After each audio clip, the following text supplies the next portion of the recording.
Good morning and welcome you all to my today's lecture. We are going to study endocrine system today. First few minutes, I will speak in English so that you get more attention. After few minutes, don't worry, I will start again in Bangla. Okay.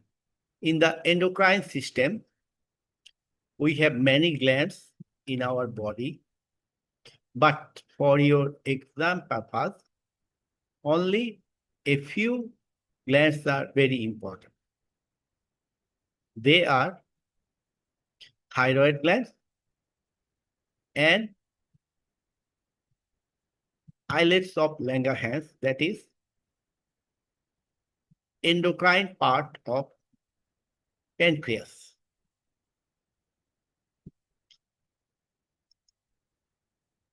আমরা প্রথমে শুরু করব thyroid gland দিয়ে। Thyroid গ্ল্যান্ডের মধ্যে আমাদের আগের মতোই 3 ধরনের ডিজিজ আছে: ইনফ্লামেটরি, দেন নিউপ্লাস্টিক, দেন কনজেনিটাল। এখানে একটা স্পেশাল ডিজিজ হয়, সেটা হচ্ছে ফাংশনের জন্য। থাইরয়েডের ফাংশন যদি বেড়ে যায় অথবা কমে যায় তাহলে আমাদের কিছু মেটাবলিক ডিসঅর্ডার দেখা দেয়, সেটাও পড়তে হবে। তো কনজেনিটাল ডিসঅর্ডারের মধ্যে তো আমরা জানি যে ক্রেটিনিজম, যখন from birth thyroid gland absent or inactive, সেটাকে বলে ক্রেটিনিজম। এবং থাইরয়েড গ্ল্যান্ড আমাদের কি জন্য দরকার একটু পরেই আমরা দেখব। মেইনলি আমাদের যত বডিতে যত মেটাবলিক ফাংশন হয় সবকিছুর সাথেই থাইরয়েডের হরমোন জড়িত। থাইরয়েড হরমোন মেটাবলিজমকে বাড়িয়ে দিতে পারে অথবা কমিয়ে দিতে পারে। এখন আমরা প্রথমে ফাংশনাল ডিসঅর্ডার গুলো না পড়ে আমরা প্রথমে পড়বো থাইরয়েডের টিউমার, কারণ থাইরয়েড টিউমারটা প্রতি বছরই পরীক্ষায় আসে এবং আমরা ধরি। টিউমার জানার আগে আমাকে থাইরয়েডের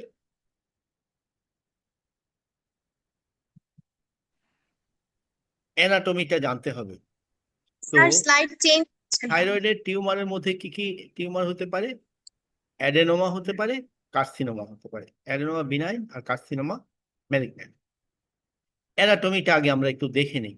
থাইরয়েডের থাইরয়েড গ্ল্যান্ডের মধ্যে থাকে এইরকম গোল গোল স্ট্রাকচার, যেগুলোকে বলা হয় ফলিকল। এই ফলিকলের চারিদিকে যে lining epithelium, single layer of cuboidal epithelium, এদেরকে আমরা বলি ফলিকুলার এপিথেলিয়াল সেল। একই জিনিস অন্য জায়গায় এক এক জায়গায় এক এক নাম, এখানে বলা হয় ফলিকুলার এপিথেলিয়াল সেল। আর মাঝখানে যে এমটি স্পেস, সেখানে থাকে একটা প্রোটিন, সেটার নাম হচ্ছে থাইরোগ্লোবুলিন। থাইরোগ্লোবুলিন প্রোটিনটা থাইরয়েডের ফলিকুলার এপিথেলিয়াল সেলের ভেতর প্রবেশ করে এবং একই সাথে আয়োডিন, এই থাইরয়েড এপিথেলিয়াল সেলের মাঝে আয়োডিন প্রবেশ করে। আয়োডিন আয়োডিন মিলে হয় ডায়োডিন। সেই ডায়োডিনের সাথে থাইরোগ্লোবুলিন কমপ্লেক্স তৈরি করে ট্রাইআয়োডো থাইরোনিন বা T3। এর সাথে আবার পরবর্তীতে এটা কনভার্ট হয়ে হয় T4। আসছেন? হ্যাঁ, স্যার বাসার স্যার বলতে কি আপনাদেরকে কিছু যে পরিস্থিতি থেকে গেছে এটার জন্য আপনি ফর্ম দিবেন, ওইটা যে আপনি আপনার ওপিনিয়ন দিবেন আর কি, বুঝতে পারছেন? শুধু আপনি না, যে কজন এক্সটার্নাল গেছিলেন। আমি ক্লাস নিচ্ছি পরে পরে পরে বসে বসে আমি ক্লাস নিচ্ছি, আপনি রুমে এসে। Okay, আচ্ছা ঠিক আছে। ফলিকুলার এপিথেলিয়াল সেলের মাঝে আমার T3, পরবর্তীতে T4। T3টা বেশি ইম্পর্টেন্ট, কারণ হচ্ছে T3 ফ্রি থাকে, আমরা সেটাকে, এবং এইটাই অ্যাক্টিভ থাকে T4 এর চেয়ে, এই জন্য T3টা বেশি ইম্পর্টেন্ট, পরীক্ষা করতে আমরা দিই। আর এই T3, T4টা তৈরি হয় আমাদের একটা হরমোনের প্রভাবে, সেটার নাম হচ্ছে থাইরক্সিন, যেটা কিনা আসে পিটুইটারি গ্ল্যান্ড থেকে। ওকে, এইটাই হচ্ছে আমাদের অ্যানাটমি এবং ফিজিওলজি। নাও আমরা যদি এই ফলিকুলার ইপিথেলিয়াল সেলের বিনাইন টিউমার হয়, তাকে বলবো আমরা অ্যাডেনোমা। আর যখন একটা জিনিস বিনাইন, একটা টিউমার বিনাইন, দেখতে কার মতো লাগবে? একটা বিনাইন টিউমার আমরা আগেই বলেছি যে বনের মধ্যে যখন গাছ আমরা দেখি, তখন সেটাকে আর বন মনে হয় না, সবগুলা একই গাছ, তাই না? সেই ক্ষেত্রে অ্যাডেনোমাও হচ্ছে নর্মাল ফলিকুলার এপিথেলিয়াল সেলের মতো, কিন্তু আমরা যখন বাইরে থেকে দেখব যে সাইজ বড় হয়ে গেছে, তখন আমরা বুঝবো যে এটা একটা টিউমার। যেমন এখানে এই যে আপনারা পিছনে অংশে দেখছেন, এটা দেখতে কার মতো? মিট, মাংসের মতো। তার মাঝখানে একটা এইরকম নোডিউল তৈরি হয়েছে, একটা টিউমার তৈরি হয়েছে, সেইটাই হচ্ছে ফলিকুলার অ্যাডেনোমা। তাহলে discrete solitary mass derived from follicular epithelium, mostly non functional. এইটা যদিও নর্মাল ইপিথেলিয়াম, কিন্তু এখানে আপনার T3, T4 তৈরি হয় না, নন ফাংশনাল। কিন্তু কখনো কখনো সে ফাংশনাল হতে পারে, এবং সে সলিটারি থাইরয়েড নোডিউল, এবং সেটাকে বলা হচ্ছে হট নোডিউল। সে কি করবে? তখন বেশি বেশি T3, T4 তৈরি করার কারণে থাইরো টক্সিকোসিস ডেভেলপ করবে, আমরা পরে পড়বো। নাও ম্যালিগন্যান্ট টিউমার। থাইরয়েড এবং অন্য যে কোনো এন্ডোক্রাইন গ্ল্যান্ডে যে ম্যালিগন্যান্ট টিউমার হয়, মনে রাখবেন ম্যালিগন্যান্ট টিউমার, এন্ডোক্রাইন গ্ল্যান্ডের ম্যালিগন্যান্ট টিউমার ফিমেলে সবসময় প্রিডমিনেন্ট। ওকে, থাইরয়েডের ম্যালিগন্যান্ট টিউমারের আরেকটা বৈশিষ্ট্য হচ্ছে, অন্য অনেক টিউমার হচ্ছে বেশি বয়সে হয়, কিন্তু থাইরয়েডের, যেমন প্যাপিলারি কার্সিনোমা অফ থাইরয়েড, এটা কম বয়সে হয়। সেই জন্য আমাদের কি, আমাদেরকে সতর্ক থাকতে হবে যে এটা ক্যান্সার হতে পারে। এই কারণেই গলায় কোনো টিউমার দেখা দিলেই সাথে সাথে ডাক্তারের কাছে রোগী আসবে। মেজর টাইপ কয়টা? আপনার চারটা। সব সময় এই চারটা মনে রাখতে হবে, চার ধরনের বৈশিষ্ট্য আছে। এক নাম্বার হচ্ছে প্যাপিলারি কার্সিনোমা, সবচেয়ে ভালো ক্যান্সার এবং সবচেয়ে বেশি হয়, 85%। আর সবচেয়ে খারাপ ক্যান্সার হচ্ছে অ্যানাপ্লাস্টিক কার্সিনোমা, সেটা হচ্ছে <5%। এছাড়া আছে ফলিকুলার কার্সিনোমা, এইটাও খারাপ, কিন্তু অ্যানাপ্লাস্টিকের চেয়ে কম খারাপ। আর আছে ফাংশনাল টিউমার, মেডুলারি কার্সিনোমা। সে কি করে? আমাদের ফলিকুলার ইপিথেলিয়াল সেল বাদেও থাইরয়েডে আরেকটা সেল থাকে, সেটাকে বলা হয় হচ্ছে সি সেল। সি সেলের কাজ হচ্ছে এই ক্যালসিটোনিন রিলিজ করা। থাইরয়েড থেকে দুই রকম হরমোন, T3, T4, আবার ওইদিকে সি সেল থেকে আসে ক্যালসিটোনিন। সি সেলটা হচ্ছে নিউরো এন্ডোক্রাইন সেল। সেই সি সেলের টিউমার, ম্যালিগন্যান্ট টিউমার হচ্ছে মেডুলারি কার্সিনোমা, এবং এই টিউমারটা ফাংশনিং, ফলে সে ক্যালসিটোনিন রিলিজ করবে। তাহলে কি দাঁড়ালো? চারটে টিউমার। প্যাপিলারি কার্সিনোমা সবচেয়ে ভালো ক্যান্সার, অ্যানাপ্লাস্টিক কার্সিনোমা সবচেয়ে খারাপ ক্যান্সার, অ্যানাপ্লাস্টিক অথবা আন্ডার কার্সিনোমা। ফলিকুলার কার্সিনোমা খারাপ ক্যান্সার, কিন্তু অ্যানাপ্লাস্টিকের চেয়ে একটু ভালো। আর ফলিকুলার কার্সিনোমা আরেকটা বৈশিষ্ট্য হচ্ছে, সে কি করে? লিম্ফোভাস্কুলার, তারপর ক্যাপসুলার ইনভেশন করে এবং বোনে মেটাস্টেসিস করে। অ্যানাপ্লাস্টিক কার্সিনোমা বোনে মেটাস্টেসিস। আর মেডুলারি কার্সিনোমা হচ্ছে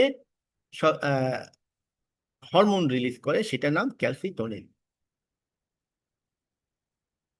সবার আগে প্যাপিলারি কার্সিনোমা। প্যাপিলারি কার্সিনোমা এমন একটা ক্যান্সার, যেই ক্যান্সারটা যদি আপনাকে মৃত্যু মৃত্যুর পর না, আপনাকে যদি ঈশ্বর এসে বলে যে তোমাকে একটা ক্যান্সার দিতে চাই, তুমি কোন ক্যান্সারটা নিবা, তাহলে আপনি কোন ক্যান্সারটা নিতে চাইবেন?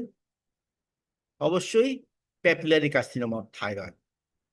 মনে রাখবেন, আমার কাছে এক পেশেন্ট আসছে, 40 বছর বয়স, মহিলা। সেই পেশেন্ট এখন আসছে সার্ভাইকাল লিম্ফ নোড নিয়ে, লিম্ফ নোডে তার মেটাস্ট্যাসিস কিনা দেখার জন্য। তখন আমি রোগীকে জিজ্ঞাসা করলাম যে আপনার এখানে গলার মধ্যে দাগ কেন? তখন বলল সে তার থাইরয়েডের অপারেশন হয়েছে। কত বছর আগে? 20 বছর আগে। সেই সময়ে মহিলা হচ্ছে অবিবাহিত ছিল, তার থাইরয়েডের অপারেশন হয়ে গেছে, কারণ তার প্যাপিলারি কার্সিনোমা ছিল। এই 20 বছরের মধ্যে তার কোনো সমস্যা হয় নাই, 20 বছর পরে সে আবার লিম্ফ নোডে মেটাস্ট্যাসিস নিয়ে আসছে। এই 20 বছরের মধ্যে তার বিয়ে হয়েছে এবং বাচ্চা কাচ্চাও আছে। তাহলে বোঝেন যে সবচেয়ে ভালো ক্যান্সার কোনটা? Papillary carcinoma of thyroid. Papillary কার্সিনোমার মধ্যে আবার অনেকগুলা ভ্যারিয়েন্ট আছে, 11টার মতো ভ্যারিয়েন্ট আছে। সেই সবগুলো আবার ভালো না, একটা ভ্যারিয়েন্ট খারাপ, টলসেল ভ্যারিয়েন্টটা খুব খারাপ। আদারওয়াইজ বেশিরভাগগুলা ভালো। প্যাপিলারি কার্সিনোমা হয় হচ্ছে মহিলাদের বেশি এবং কম বয়সে হয়, বলছি আগেই, 25 থেকে 50 এর মধ্যে। এবং ভ্যারিয়েন্টগুলোর নাম হচ্ছে follicular variant, tall cell variant, diffuse sclerosing variant, papillary microcarcinoma. কেন প্যাপিলারি কার্সিনোমার কি বলে ভালো, আউটকাম ভালো, সেইটার কিছু অনন্য বৈশিষ্ট্য আছে। সেই কারণে সেই বৈশিষ্ট্যগুলা কি? সেই বৈশিষ্ট্য হচ্ছে আপনার সাধারণত সে সলিটারি হয়, মাল্টিফোকালও হইতে পারে, এবং এই টিউমারের চারিদিকে একটা ক্যাপসুল থাকে। আমরা নিউপ্লাসিয়া পড়ার সময় বলেছি আপনাদের যে ব্যতিক্রম, বিনাইন টিউমারে ক্যাপসুল থাকে, ম্যালিগন্যান্ট টিউমারে ক্যাপসুল থাকে না। কিন্তু এক্সেপশন হচ্ছে এই প্যাপিলারি কার্সিনোমা এবং রেনাল সেল কার্সিনোমা, এই দুইটা ক্যান্সারে ক্যাপসুল থাকে। সেই কারণে এইটা সহজে ছড়াইতে পারে না, ক্যাপসুলের কারণে সে ছড়াইতে পারে না। এই জন্য এর প্রগনোসিস ভালো, ওয়েল সার্কামস্ক্রাইবড এবং এনক্যাপসুলেটেড। তারপরে কি হইতে পারে? যদি ক্যাপসুল ইনভেড করে তাহলে অ্যাডজাসেন্ট প্যারেনকাইমাতে আগে যাবে, আর সামটাইমস লিম্ফ নোডে যায়। যখন আমরা কাটবো, কাটার পরে এই যে খেয়াল করেন এগুলা কি? এগুলা আসলে প্যাপিলারি ফোকাই, প্যাপিলা। অনেক সময় এমনও আমি টিউমার পেয়েছি যে পুরা একটা টিউমারের মধ্যে মাত্র একটা ছোট্ট প্যাপিলা পাওয়া যাচ্ছে, সেইটাই এনাফ। আপনি যদি প্যাপিলা ডায়াগনোসিস করেন তাহলেই সে একটা প্যাপিলাই এনাফ এটা প্যাপিলারি কার্সিনোমা বলার জন্য। প্যাপিলারি কার্সিনোমাতে তাহলে প্যাপিলা থাকবে, তাই না? প্যাপিলা কি জিনিস? Finger like projection lined by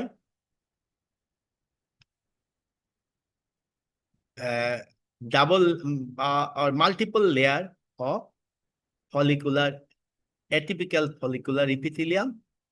আর এর কোরের মধ্যে কি আছে?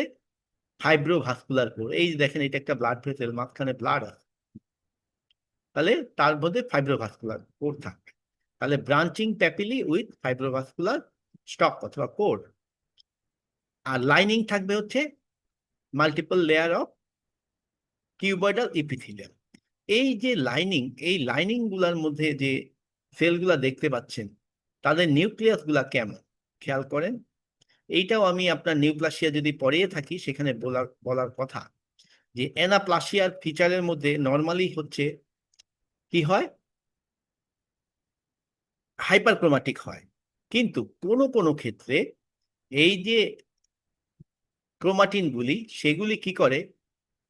ডিসপার্স না হয়ে সে নিউক্লিয়ার মেমব্রেন বরাবর সজ্জিত থাকে। এই যে এখানে ভালো করে দেখা যাচ্ছে, হ্যাঁ, নিউক্লিয়ার মেমব্রেন বরাবর চলে আসছে। তাহলে মাঝখানের স্পেসটা কি? মাঝখানের স্পেসটা হচ্ছে এমটি, দেখতে আপনার মাঝখানটা একবার সাদা। যেটাকে বলা হয় অরফ্যান অ্যানি আই। এবং এটা কেন হয় orphan Annie eye? Nuclear clearing এর জন্য, মাঝখানটা ক্লিয়ারিং। নেক্সট হচ্ছে ইন্ট্রানিউক্লিয়ার গ্রুভিং। নিউক্লিয়াসের মাঝখানে যদি নিউক্লিয়ার মেমব্রেনটা ভাঁজ পড়ে তাহলে এরকম মাঝখানে একটা দাগের মতো দেখা যায়, সেটাকে বলা হয় ইন্টারনিউক্লিয়ার গ্রুভিং। আর ইন্টারনিউক্লিয়ার ইনক্লুশন, নিউক্লিয়াসের মধ্যে একটা ইনক্লুশন বডির মতো স্ট্রাকচার দেখা যায়, সেটাকে বলি ইন্ট্রা নিউক্লিয়ার ইনক্লুশন। তাহলে কি পাওয়া যাচ্ছে? নিউক্লিয়ার ক্লিয়ারিং, নিউক্লিয়ার গ্রুভিং আর নিউক্লিয়ার ইনক্লুশন। এবং আমি বলছি ক্লিয়ারিংটা হচ্ছে অরফ্যান অ্যানি আই, সেটা আমরা টিউমার চ্যাপ্টার পড়ানোর সময় বলে আসছি যে অরফ্যান অ্যানি ছিল কে? একটা দ্বিতীয় বিশ্বযুদ্ধের সময় একটা কার্টুন হতো অরফ্যান অ্যানি। সেই কার্টুনের যে চরিত্র অ্যানি, অ্যানির চোখগুলার মাঝখানটা ছিল সাদা, সেখান থেকে অরফ্যান অ্যানি আই। নেক্সট হচ্ছে প্যাপিলারি কার্সিনোমা ডায়াগনোসিস করবো কি দিয়ে? এই নিউক্লিয়ার ফিচার গুলা দিয়ে, নিউক্লিয়ার ক্লিয়ারিং, নিউক্লিয়ার গ্রুভিং এবং নিউক্লিয়ার ইনক্লুশন, সেটা দেখে। ইভেন প্যাপিলা যদি নাও থাকে আমরা নিউক্লিয়ার ফিচার দিয়ে অনেক সময় ডায়াগনোসিস করতে পারি, তখন সেটাকে বলা হয় ফলিকুলার ভ্যারিয়েন্ট প্যাপিলারি কার্সিনোমা। এই যে papillary carcinoma, nuclear clearing grooving এবং variation in cell and nuclear morphologies. Orphan ANI, chromatin finely dispersed with imparts an optically clear or empty appearance known as orphan ANI nuclei. Okay, next হচ্ছে আপনার ইন্টারনিউক্লিয়ার গ্রুভ দেখা যাচ্ছে ইনভেজাইনেশন এর মাধ্যমে তৈরি হয় আর inclusion তৈরি হয়। আরেকটা এক্সট্রা জিনিস পাওয়া যায় প্যাপিলারি কার্সিনোমাতে, সেটাও আপনাদের টিউমার চ্যাপ্টারে আমি পড়িয়ে আসছি, সেটাকে বলে ক্যালসিফিকেশন। এই ক্যালসিফিকেশনটার নাম হচ্ছে সামোমা বডি। কেন হয় আপনারা খেয়াল করেন, এই যে প্যাপিলা তৈরি হয়েছে, এই প্যাপিলার মাথায় কি ব্লাড সাপ্লাই ঠিক থাকবে? প্যাপিলার গোড়ার থেকে ব্লাড আসতে আসতে প্যাপিলার মাথা পর্যন্ত আসতে এখানে আর ব্লাড সাপ্লাই ঠিক থাকবে না। ফলে এখানে কি হবে? নিউক্লিয়ার এইখানের কোষগুলি হচ্ছে কোয়াগুলেটিভ টাইপ নেক্রোসিস হবে, এবং নেক্রোসিসের পরে আমরা জানি ওই এরিয়াতে কি হয়? ক্যালসিফিকেশন হয়। এই ক্যালসিফিকেশনটা দেখতে কনসেন্ট্রিক লেয়ার বাই লেয়ার থাকবে, এই যে একটা লেয়ার লেয়ার লেয়ার লেয়ার। এই জন্য এই ক্যালসিফিকেশনকে বলা হয় সামোমা বডি। এই সামোমা বডি আবার শুধু প্যাপিলারি কার্সিনোমা না, আরো 3টা টিউমারে পাওয়া যায়।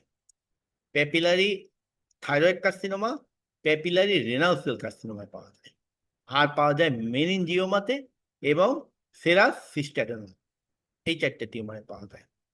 ওকে, concentrically calcified structures called Samoa body. Papillary carcinoma তাহলে কি? প্রথমে হচ্ছে অ্যাসিমটোমেটিক থাকতে পারে, পেশেন্টের এমনও হইতে পারে, বললাম যে একটা ভালো ক্যান্সার, তার 5 বছর ধরে তার গলায় একটা টিউমার, রোগী জানে না, পরীক্ষা করতে আসছে অনেকদিন পরে, কেন জানি ডাক্তারকে দেখাইতে আসছে, পরীক্ষা করে দেখে যে ওখানে প্যাপিলারি কার্সিনোমা। তাহলে প্যাপিলারি কার্সিনোমা নিয়ে বসে আছে রোগী 5 বছর ধরে, অ্যাসিমটোমেটিক, কোনো রোগীর কোনো সমস্যা নেই, ঠিক আছে। তারপরে আবার কখনো কখনো কে নিয়ে আসতে পারে? সার্ভাইকাল লিম্ফ নোডে মেটাস্টেসিস নিয়ে একটা টিউমার নিয়ে আসছে, মেটাস্টেসিস, অথচ তার গলায় থাইরয়েডের মধ্যে যে ক্যান্সার জানেই না। আর অনেক সময় কি হতে পারে? প্যাপিলারি কার্সিনোমা তো থাইরয়েডের, থাইরয়েডের পিছনেই আছে কি? ট্রাকিয়া, তাই না? ট্রাকিয়ার উপরেই তো থাকে, ইসোফেগাসের সাথে সংযুক্ত আছে, ইসোফেগাস আছে। যদি এখান থেকে ইনভেশন হয়ে যায় ট্রাকিয়াতে, তাহলে কি হবে? ভয়েস চেঞ্জ হবে, হর্সনেস অফ ভয়েস। আর যদি ইসোফেগাসে প্রবেশ করে তাহলে ডিসফেজিয়া, কাফ, ডিসনিয়া এগুলা নিয়ে আসতে পারে। আমরা কিভাবে ডায়াগনোসিস করি? এইটা খুব ইন্টারেস্টিং, এই কোশ্চেনটা আমি সবসময় ধরি। সেটা হচ্ছে থাইরয়েডের টিউমার, সে কি থাইরয়েড হরমোন তৈরি করবে কি করবে না? বেশিরভাগ ক্ষেত্রেই এই টিউমার তৈরি করবে না হরমোন। এখন আমরা থাইরয়েডের ফাংশন দেখার জন্য কি করি? রেডিও নিউক্লিওটাইড আয়োডিন দিয়ে ইনজেকশন করে দেই। মানে আয়োডিনের মধ্যে রেডিও অ্যাক্টিভ সাবস্টেন্স ট্যাগ করা থাকে, সেটা দিয়ে ইনজেকশন করে দিই।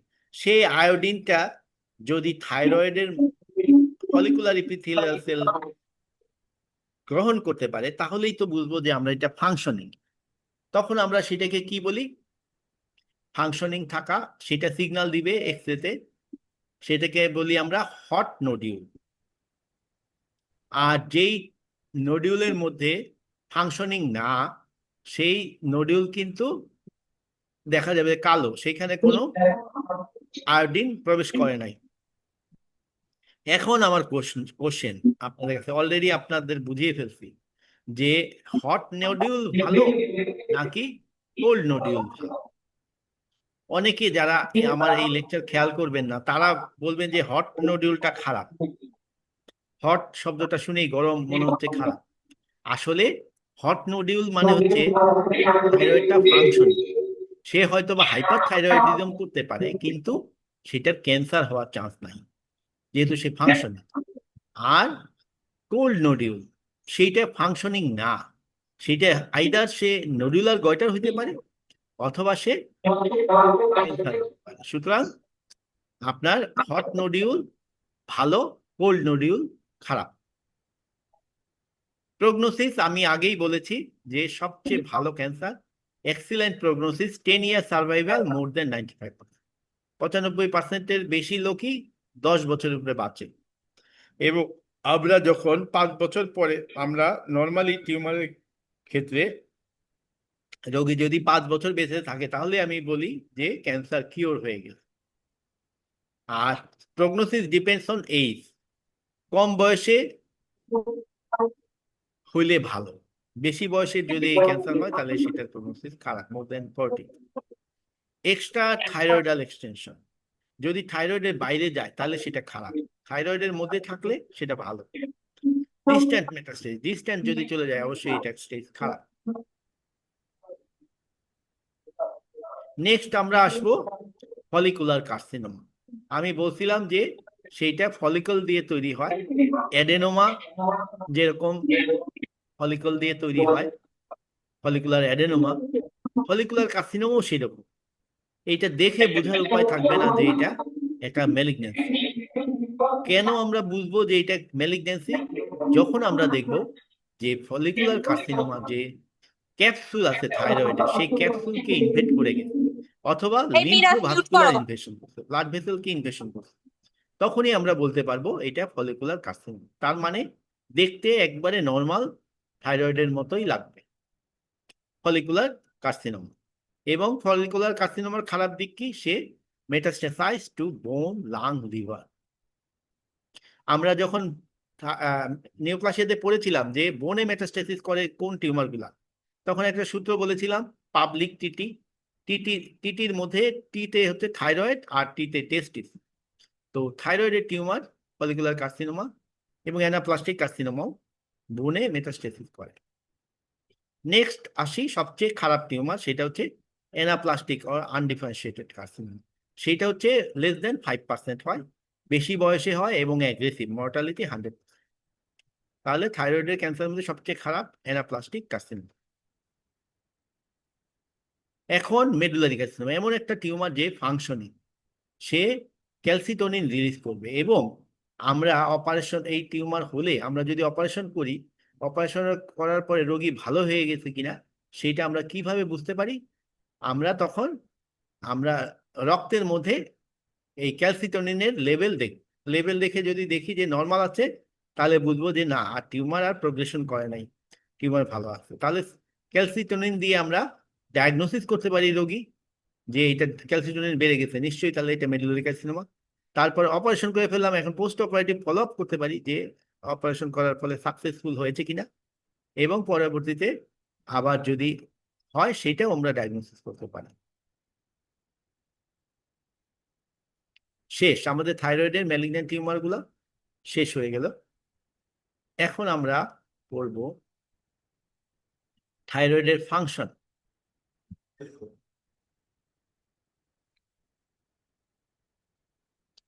এইটার মধ্যে আপনাদের অলরেডি ফিজিওলজিতে কিন্তু পড়ে আসছে। আপনারা ফিজিওলজি যদি ভালো করে পড়ে থাকেন তাহলে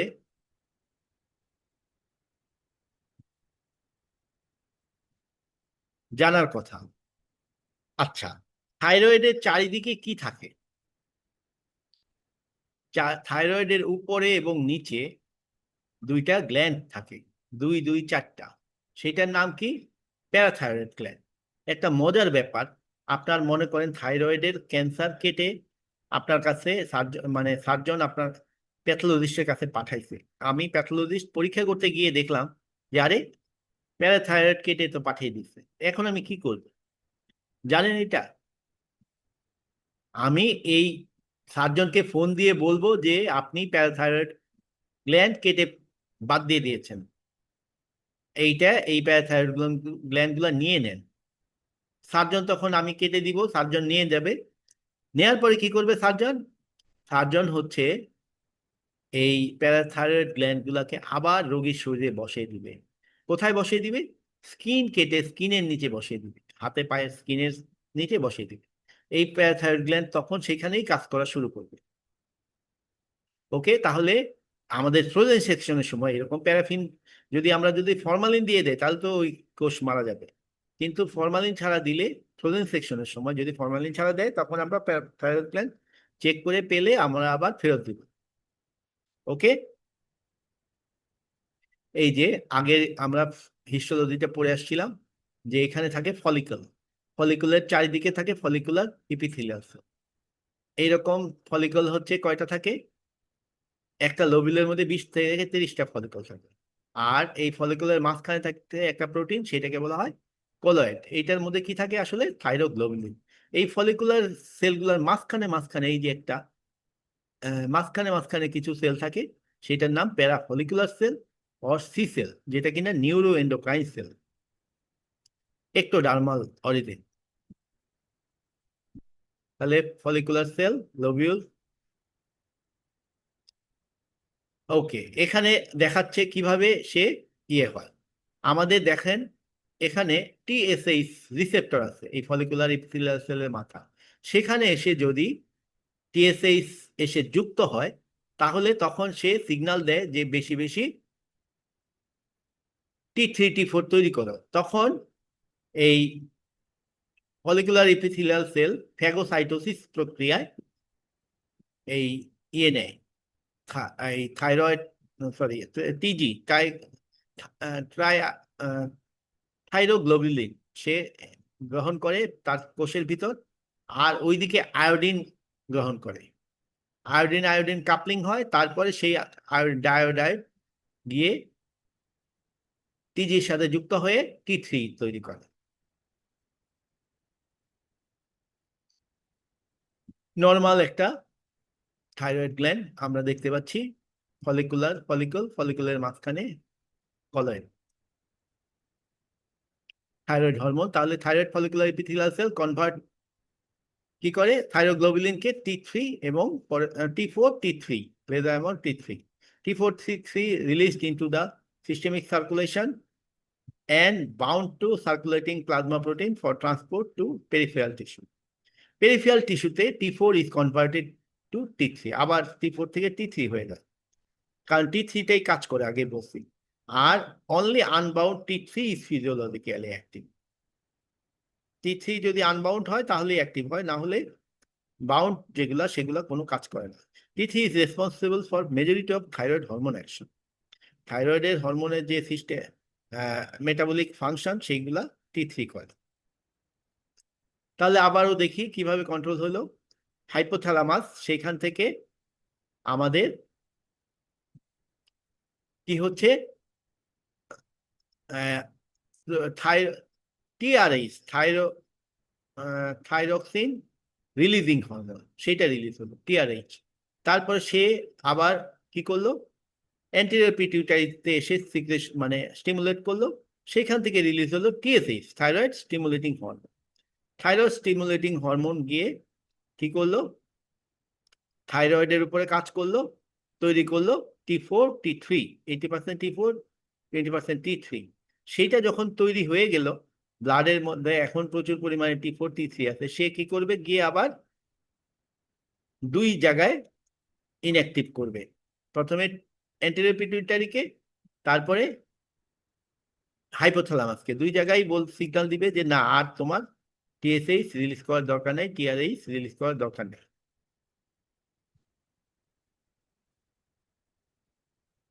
এখন যদি বেশি বেশি থাইরয়েড হরমোন তৈরি হয়, সেই কন্ডিশনটাকে বলি হাইপার থাইরয়েডিজম। আর হাইপার থাইরয়েডিজম নিয়ে যেসব রোগী, হাইপার থাইরয়েডিজমের সাথে ক্লিনিক্যাল সিমটমস নিয়ে যেই রোগগুলা দেখা দেয়, তাদের মধ্যে তিনটা হচ্ছে কমন ডিজিজ। একটা হচ্ছে grace disease, toxic nodular goitre বা টক্সিক গয়টার, আর টক্সিক অ্যাডেনোমা। আমরা একটু আগে বললাম যে অ্যাডেনোমা থেকে যদি হরমোন রিলিজ হয় তখন সে হাইপারথাইরয়েডিজম করতে পারে। আর হাইপোথাইরয়েডিজম মানে থাইরয়েড হরমোন যদি বডিতে না থাকে, চিলড্রেনের ক্ষেত্রে যদি হয় সেটাকে আমরা বলি ক্রেটিনিজম, এবং অ্যাডাল্টে হলে মিক্সিডেমা। মিক্সিডেমা এমন একটা রোগ যেটা কিনা ওভার ফোন ডায়াগনোসিস করা যায়। কেন? কারণ হচ্ছে ওই পেশেন্টের ভয়েসে হর্সনেস থাকবে। ইনফ্লামেশন অফ থাইরয়েড, থাইরয়েডের ইনফ্লামেশনকে বলা হয় থাইরয়েডাইটিস। তিন টাইপের থাইরয়েডাইটিস আছে, সেটা কি? Hashimoto thyroiditis, granulomatous thyroiditis, আর সাবঅ্যাকিউট লিম্ফোসাইটিক থাইরয়েডাইটিস। এছাড়া থাইরয়েডে any enlargement of thyroid is called goitre. গয়টারটা আবার দুই রকম হইতে পারে, ডিফিউজ গয়টার হইতে পারে, ডিফিউজ এনলার্জমেন্ট, অথবা নোডিউল নোডিউল হয়ে হইতে পারে, সেটাকে বলা হয় নোডুলার, মাল্টি নোডুলার গয়টার। আর টিউমার হয়, টিউমার আমরা অলরেডি পড়ে আসছি। তাহলে হাইপার থাইরয়েডিজম, সেইটার আবার কজ দুই রকম হইতে পারে। এক হচ্ছে প্রাইমারি, সে থাইরয়েডের মধ্যেই কজ, অন্য কোনো গ্ল্যান্ডে কোনো সমস্যা নেই। অথবা সেকেন্ডারি, আসলে থাইরয়েড নর্মালি আছে, কিন্তু থাইরয়েডকে যে টিএসএইচ রিলিজ করতেছে অথবা টিআরএইচ রিলিজ করতেছে তাদের মধ্যে সমস্যা। অথবা কোথাও বাইরে একটোপিক থাইরয়েড, কোনো একটোপিক গ্ল্যান্ড তৈরি হয়েছে, একটোপিক থাইরয়েড গ্ল্যান্ড, সেখান থেকে হরমোন রিলিজ হচ্ছে। থাইরোটক্সিকোসিস বলতে কি বোঝায়?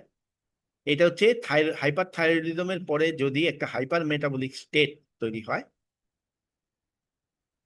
যেটাতে সার্কুলেটিং 3T3T4 লেভেল বেশি, সেটাকে বলে থাইরোটক্সিকোসিস। থাইরয়েড গ্ল্যান্ডের হাইপার ফাংশন থেকে হচ্ছে, আর হাইপার থাইরয়েডিজম হচ্ছে কজ। হাইপার থাইরয়েডিজম, আমরা যে একটু আগে হাসি মতো থাইরয়েডাইটিস পড়লাম, সেইখানে একটা মজার ঘটনা ঘটে। সেটা হচ্ছে প্রথম হাসি মতো থাইরয়েডাইটিসের রোগী সর্বপ্রথমে শুরু করে হচ্ছে হাইপার থাইরয়েড দিয়ে, তার থাইরয়েড হরমোন বেশি পাওয়া যায়। তারপর কিছুদিন পর সে হয়ে যায় ইউথাইরয়েড, নর্মাল হয়ে যায় থাইরয়েড হরমোন। এরপরে কিছুদিন পর সে হয়ে যায় হাইপোথাইরয়েড, থাইরয়েড হরমোন কমে যায়। তাহলে আমাদের excessive release of thyroid hormone একটা কজ হচ্ছে থাইরয়েডাইটিস, হাসি মতো বললাম। আরেকটা কি? এক্সট্রা থাইরয়েড, থাইরয়েডের বাইরে যদি থাইরয়েড হরমোন তৈরি হয়। যেমন একটা উদাহরণ হচ্ছে স্টুমা ওভারি। অলরেডি আপনাদেরকে আমি পড়াইছি যে ওভারিতে যদি জার্ম সেল টিউমার, সেটাকে বলা হয় হচ্ছে আপনার এই ওভারিয়ান ডার্ময়েড অথবা টেরাটোমা।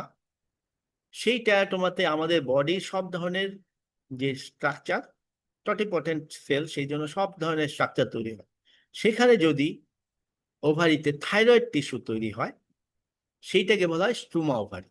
এবং থাইরয়েড টিস্যু তখন কি করবে? থাইরয়েড হরমোন তৈরি করবে। এই থাইরয়েড হরমোনের কারণে হাইপারথাইরয়েডিজম এবং টক্সিকোসিস পর্যন্ত ডেভেলপ করতে পারে পেশেন্ট। থাইরোটক্সিকোসিসের সাথে সম্পর্ক কি? প্রাইমারি, আপনার থাইরয়েড গ্ল্যান্ড যদি ডিফিউজলি এনলার্জড হয়, বেশি বেশি সিক্রেশন করে। এইটা আমাদের অনেক সময় এই কম বয়সে, যখন আমার ডেভেলপিং এইজ, তখন বাড়তে পারে। অথবা toxic hyperplasia, diffuse toxic hyperplasia হতে পারে, সেটাকে বলা হয় গ্রেভস ডিজিজ। আর এক থাইরয়েডের নডুলার গয়টারের মধ্যে একটা নডিউল, সব অনেকগুলা নডিউল তৈরি হয়েছে, তার মধ্যে একটা নডিউল কি করছে, বেশি বেশি থাইরয়েড হরমোন রিলিজ করছে, সেটাকে বলি হাইপার ফাংশনিং মাল্টিনোডুলার গয়টার। আবার যদি অ্যাডেনোমা হয়, সেখান থেকে হরমোন রিলিজ করে, তাহলে হাইপার ফাংশনিং অ্যাডেনোমা। এছাড়া আপনার অনেক সময় থাইরয়েড হরমোন বেশি বেশি রিলিজ করার জন্য আমরা আয়োডিন বেশি করে, মানে ফ্যাক্টিসিয়াসলি নিজে নিজে যদি আয়োডিন বেশি নেই, তাহলে হাইপার থাইরয়েডিজম ডেভেলপ করবে। আর বাচ্চাদের ক্ষেত্রে যদি শরীরে গ্রেভস ডিজিজ থাকে, তাহলে মায়ের শরীর থেকে বেশি বেশি হরমোন বাচ্চার শরীরে আসবে রক্তের মাধ্যমে, এবং নিউনেটাল থাইরোটক্সিকোসিস ডেভেলপ করতে পারে। সেকেন্ডারি কজ, ওই যে যেই সব অর্গান থেকে টিএসএইচ রিলিজ হয়, টিআরএইচ রিলিজ হয়, যেমন পিটুইটারি অ্যাডেনোমা, তারপর ইয়ের মধ্যে হাইপোথ্যালামাসের মধ্যে যদি কোনো tumour adenoma.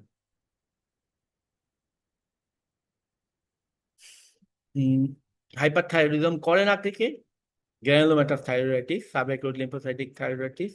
Stoma ovarii hormone যদি রিলিজ না করে, তাহলে হতে পারে factitious thyroiditis, exogenous thyroid hormone intake. মানে আমি নিজে নিজে নিজেকে অসুস্থ দেখানোর জন্য কি করলাম, আমি থাইরক্সিন হরমোন খেলাম বেশি বেশি করে, তখন এটাকে বলে ফ্যাকটিসিয়াস থাইরোটক্সিন। আমার ম্যাডামের মাঝে মাঝে হয়। আমার ম্যাডামের থাইরয়েড গ্ল্যান্ড অপারেশন করা, এখন উনি তো প্রতিদিন থাইরক্সিন খেয়ে যাচ্ছেন। তো এইটা যদি উনি ঠিক মতো মাঝে মাঝে হরমোনের লেভেল পরীক্ষা না করে এবং খেয়ে ফেলে, তখন দেখা যায় ম্যাডাম ঘেমে যাচ্ছে, তারপর কি বলে হার্ট রেট বেড়ে যাচ্ছে, পালস বেড়ে গেছে, হাত পা কাঁপছে, হ্যাঁ, এই ধরনের সমস্যা দেখা দেয়। ম্যাডাম তখন বুঝতে পারে যে ও, আমার থাইরয়েডের হরমোনের লেভেল বেড়ে গেছে। Okay. Diffuse hyperplasia of thyroid associated rest disease, এটা হচ্ছে সবচেয়ে কমন কজ থাইরোটক্সিকোসিসের, এবং গ্রেভস ডিজিজের ফিচারগুলো একটু পরে আমরা পড়বো। নেক্সট হচ্ছে মাল্টিনোডুলার গয়টারে যদি হাইপার ফাংশনাল হয়, আর হাইপার ফাংশনাল অ্যাডেনোমা। কি কি কাজ করে এইটা আপনারা ফিজিওলজিতে পড়ে আসছেন, সিম্প্যাথেটিক প্যারাসিম্প্যাথেটিক, তাই না? থাইরয়েড হরমোন বেড়ে গেলে সিম্প্যাথেটিক অ্যাকশন গুলা বেড়ে যাবে।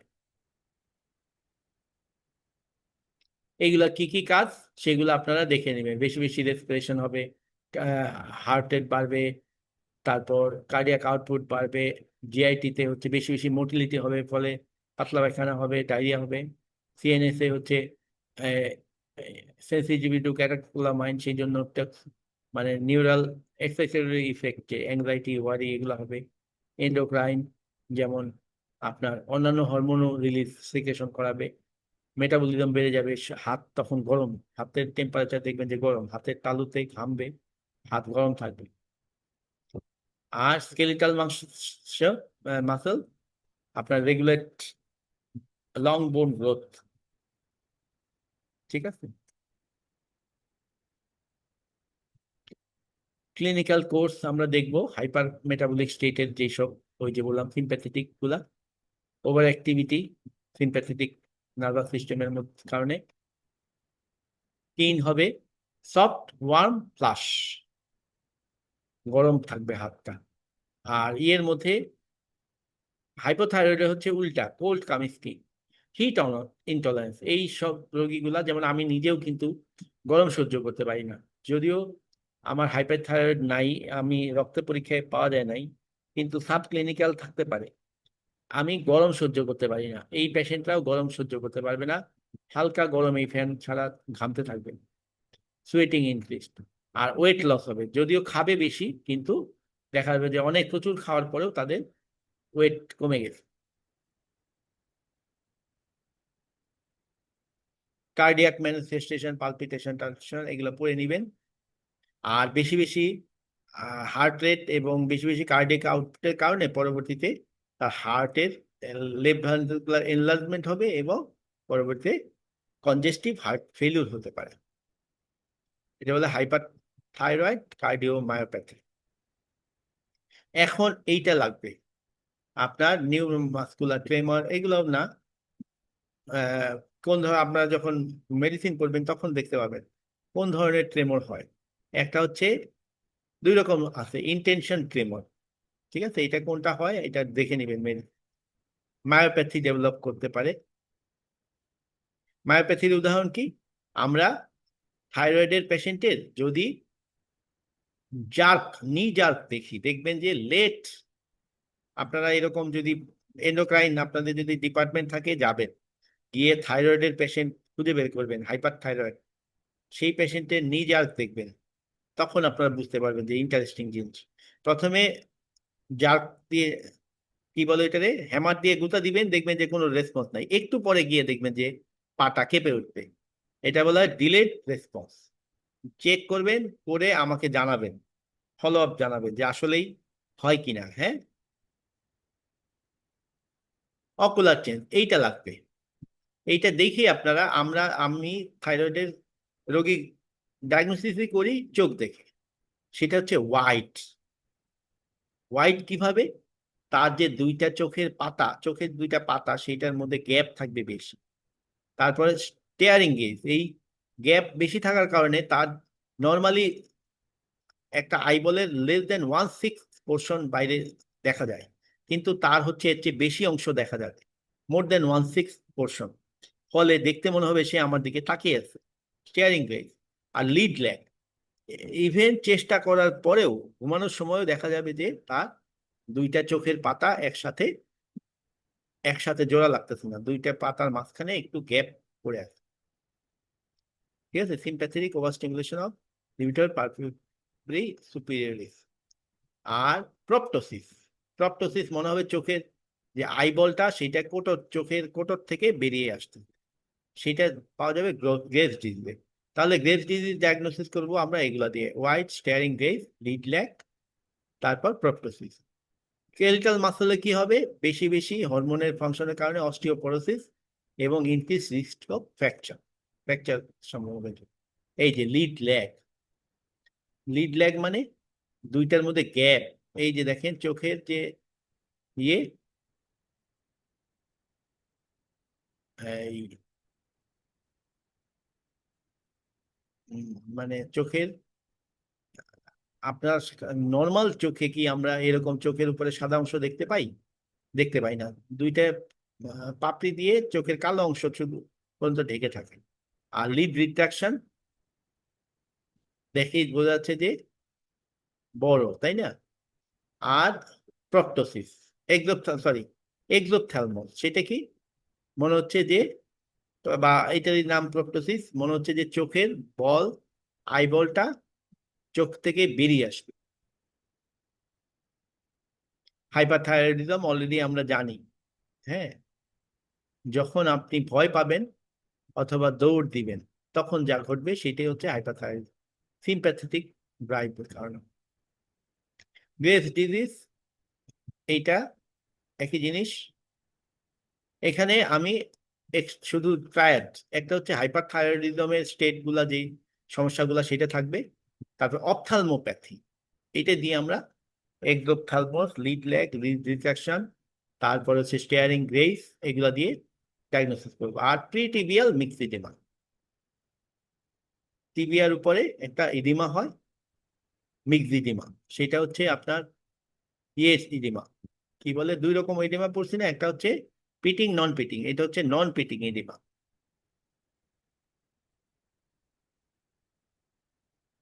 20 to 40 ইয়ার্স ফিমেল, ওই যে ফিমেলদের সব সময় ইয়ে হয়, এবং গ্রেভ ডিজিজের যে ফিচার গুলা সেগুলোই পাবো, অপথ্যালমোপ্যাথি, ডার্মোপ্যাথি এবং diffuse hyperplasia of thyroid, lid lag, lid retraction, exophthalmos. Okay, pretibial myxoedema,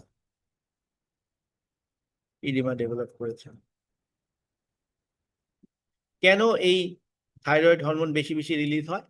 এই যে টিএসএইচ রিসেপ্টরের সাথে, টিএসএইচ রিসেপ্টরের সাথে যুক্ত হওয়ার কথা, কিন্তু একটা এই অ্যান্টিবডি তৈরি হয় টিএসএইচ এর বিরুদ্ধে। যেই অ্যান্টি টিএসএইচ অ্যান্টিবডি এসে টিএসএইচ রিসেপ্টরের সাথে লেগে যায়, এবং এটা হচ্ছে আর খোলে না, ফলে সে কন্টিনিউয়াসলি থাইরক্সিন রিলিজ করতে থাকে। এবং যখন বেশি বেশি হবে, তখন কি হবে, থাইরয়েড হাইপারপ্লাসিয়া হবে। এবং বাইরে থেকে কিন্তু আমার থাইরক্সিন হরমোনের দরকার নাই, নিজে নিজেই সে ওই অ্যান্টিবডি যুক্ত হওয়ার কারণে বেশি বেশি হাইপারপ্লাসিয়া হচ্ছে, বেশি বেশি হরমোন রিলিজ করতেছে, এবং কলামনার সেল হবে, তখন টল হয়ে যাবে সেলগুলো। পরীক্ষা করে আমরা এই যে এইটাকে বলা হচ্ছে স্ক্যান, আমরা radio active iodine scan.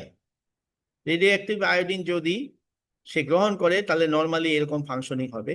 Graves ডিজিজে যেহেতু বেশি বেশি গ্রহণ করছে, সেহেতু এটা দেখেন ওই নর্মালের চেয়ে বেশি বড়, মানে এটা হাইপার ফাংশনিং স্টেট। আর রক্তে T3 T4 বেশি পাবো, TSH কম পাবো। হাইপোথাইরয়েড পুরা উল্টা, আপনার হরমোন কম, এবং অনেক পেশেন্টের 4% পর্যন্ত সাব ক্লিনিক্যাল, তার হাইপোথাইরয়েড আছে কিন্তু সে জানে না। আবারও এটাও ফিমেলে বেশি। কজ কি? 1 নাম্বার কজ হচ্ছে প্রাইমারি, সেটার মধ্যে আয়োডিন ডেফিসিয়েন্সি। আয়োডিনের অভাবে হয়, আগে আমাদের দেশে এইরকম আয়োডিনের অভাবে ঘ্যাগ হইতো রংপুর অঞ্চলে, এখন অনেক ঘ্যাগের রোগী পাওয়া যাবে। তখন সরকার একটা সিদ্ধান্ত নিল যে লবণের মধ্যে আয়োডিন যুক্ত করে দিবে, সেই জন্য আমরা এখন মোল্লা সল্ট খাই, তাই না? আয়োডিন যুক্ত লবণ খাই। তারপর আর কি হইতে পারে, জন্মগতভাবেই তার থাইরয়েডে ডিজেনেসিস তৈরি হয়নি, যেমন ওই যে বললাম ক্রেটিনিজম। আর অপারেশন করে আপনি থাইরয়েড গ্ল্যান্ড ফেলে দিচ্ছেন, অথবা রেডিও অ্যাক্টিভ আয়োডিন দিয়ে ফেলে দিচ্ছেন, মানে ইরেডিয়েশন করে দিচ্ছেন, তাহলে কি হবে, সে আর কাজ করবে না, ফলে প্রাইমারি হাইপারথাইরয়েডিজম দেখা দিবে। আর অটো ইমিউন ডিজিজ, যেমন হাসি মতো থাইরয়েডাইটিস, সেই ক্ষেত্রে আবার আগেই বলছি যে ফার্স্ট ইনিশিয়াল স্টেজে হাসির মতোতে হাইপোথাইরয়েড হয়, তারপরে ইউথাইরয়েড, এরপর সরি প্রথমে হাইপারথাইরয়েড, তারপর ইউথাইরয়েড, তারপর হাইপারথাইরয়েড। কিছু কিছু খাবারের কারণে হাইপোথাইরয়েড তৈরি হয়, সেই খাবারগুলোকে বলা হয় গোয়াইট্রোজেনাস ফুড, যেমন বাঁধাকপি, ফুলকপি, এগুলা। হাইপোথাইরয়েড তাহলে কি কি কারণে হইতে পারে? আরেকটা হচ্ছে ড্রাগস, লিথিয়াম আয়োডাইড, এগুলা নিলে থাইরয়েডের ফাংশন লস হতে পারে। Congenital biosynthetic defect, this hormone no genetic কয়টা, মেটাবলিক সমস্যার কারণে যদি আমার T3 না তৈরি হয়।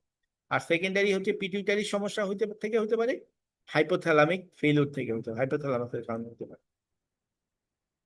ক্লিনিক্যাল ফিচার অলরেডি আমরা বলছি উল্টা, এক্ষেত্রে হচ্ছে মেন্টাল রিটার্ডেশন, শর্ট স্ট্যাচিউর, তারপর coarse facial feature, protruding tongue, umbilical hernia. এই যে cretin baby, okay, hypotonic picture, coarse facial feature এবং আম্বিলিকাল হার্নিয়া। এইটা ডায়াগনোসিস করা কিন্তু খুব জরুরি। জন্মের সাথে সাথে যদি আমরা ডায়াগনোসিস করতে পারি তাহলে এই বাচ্চা কিন্তু সুস্থ হয়ে যাবে, না হলে সে ভবিষ্যতে কি হবে, ক্রেটিন বেবি, মানে ওই যে আপনারা দেখেন না হোস্টেল, মানে হোটেলের সামনে, চাইনিজ রেস্টুরেন্টের সামনে যে বামন খাটো বাচ্চা, খাটোরা থাকে, সেরকম খাটো হয়ে যাবে।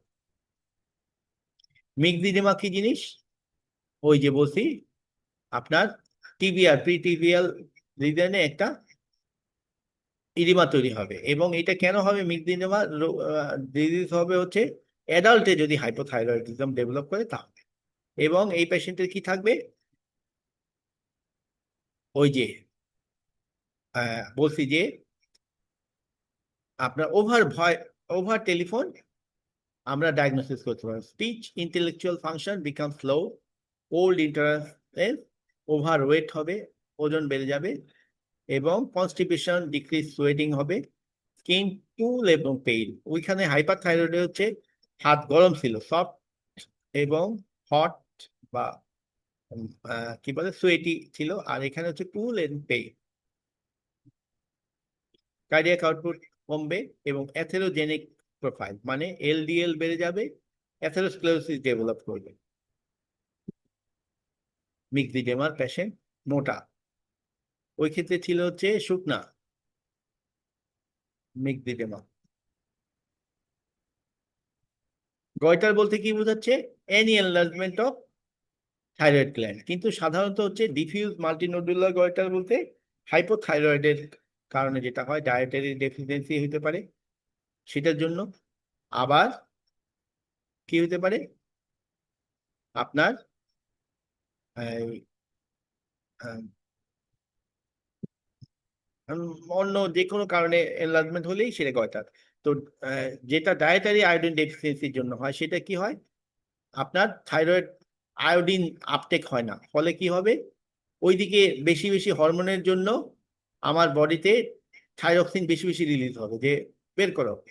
তখন এই থাইরক্সিনের প্রভাবে থাইরয়েডের যে ফলিকুলার এপিথেলিয়াল সেল সেগুলার হাইপারপ্লাসিয়া এবং হাইপারট্রফি হবে, ফলে ফলিকুলগুলো বড় হয়ে যাবে, কিন্তু স্টিল দেন সেখানে টিজিও, থাইরোগ্লোবুলিন বা কলয়েডও বেশি বেশি তৈরি হবে, কিন্তু হরমোন কিন্তু তৈরি হচ্ছে না। এইভাবে বাড়তে বাড়তে এক সময় সে ফলিকুলগুলো বড় হয়ে যাবে, আমাদের থাইরয়েড গ্ল্যান্ড এনলার্জড হয়ে যাবে, ফলিকুলার মধ্যে কলয়েড বেশি পাবো, এই জন্য এগুলোকে বলা হয় কলয়েড গয়টার।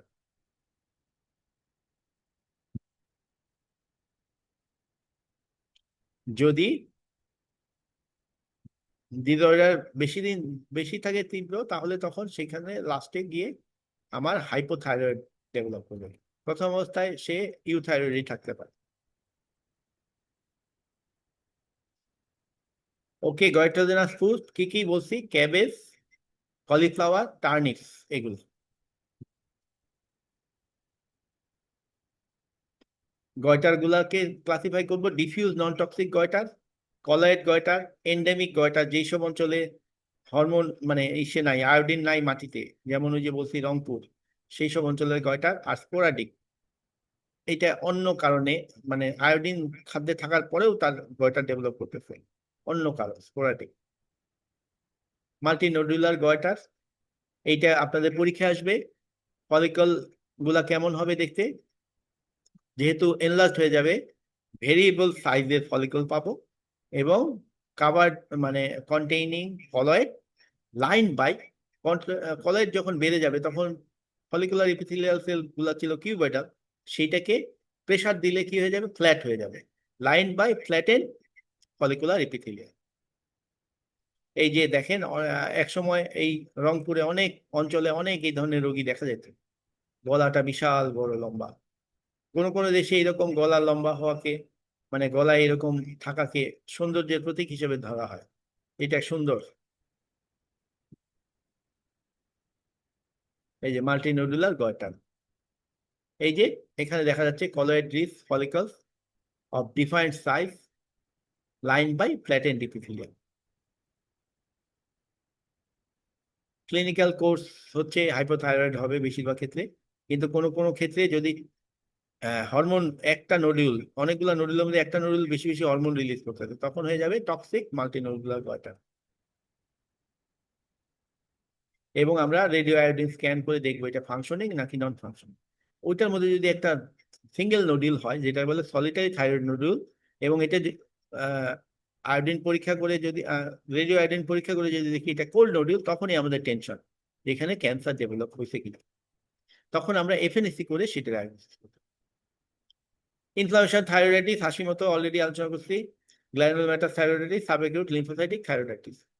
হাসি মতোর মধ্যে প্রথমে হয় হচ্ছে হাইপার, তারপরে ইউথাইরয়েড, তারপর হাইপোথাইরয়েড। বয়স হচ্ছে 45 to 65। মেল ফিমেল রেশিও এইটার মধ্যে দেখতে পাচ্ছি আমি মেলে বেশি, কিন্তু অন্য থাইরয়েডের সব ডিজিজে হচ্ছে ফিমেলের বেশি। কিভাবে হচ্ছে? প্রথমে হচ্ছে থাইরয়েডের হরমোনের, মানে থাইরয়েড রিসেপ্টর গিয়ে, রিসেপ্টরের বিরুদ্ধে অ্যান্টিবডি টি সেল গিয়ে যুক্ত হচ্ছে। এর ফলে আপনার এই সে কি করে, অ্যান্টিবডি গিয়ে এই যে এই পাশে অ্যান্টিবডি গিয়ে যুক্ত হচ্ছে, এর ফলে সে কি করলো, সে হরমোন বেশি বেশি রিলিজ করলো। হরমোন বেশি বেশি রিলিজ করার কারণে সে হাইপার থাইরয়েড। এরপর যখন এই সেলই কি করে, এই CD8 সেল এবং CD4 সেল ইন্টারফেরন গামার মাধ্যমে কি করতেছে, এই ফলিকুলার ইপিথেলিয়াল সেলগুলোকে ডিস্ট্রয় করতেছে। ডিস্ট্রয় করতে করতে এক সময় এই যে হরমোন বেশি বেশি হচ্ছিল সেটা কমে আসবে, ইউথাইরয়েড হয়ে যাবে। তারপরে একটা সময় গিয়ে সব ফলিকুলার ইপিথেলিয়াল সেলকে ডিস্ট্রয় করে ফেলবে, তখন হয়ে যাবে হাইপোথাইরয়েড। এবং আমরা যখন আন্ডার মাইক্রোস্কোপ দেখব, দেখব যে এই টি সেল লিম্ফোসাইট দিয়ে ভর্তি, এবং ভর্তি এমন দেখতে মনে হচ্ছে লিম্ফ নোড, এবং লিম্ফ নোডের জার্মিনাল সেন্টার তৈরি হয়ে যাবে। তাহলে হাসিমতো হাসিমতো যে যে প্রথম যে থাইরোটক্সিকোসিস ডেভেলপ করে সেটাকে বলে হাসি থাইরোটক্সিকোসিস, প্রথম ইনিশিয়াল স্টেজে। শেষ, আজকে আর পড়াবো না, আগামী দিন আপনাদেরকে ডায়াবেটিস শেষ করে দিন। ওকে, আজকের মতো বিদায়। আমি এই লেকচার আপনাদেরকে এই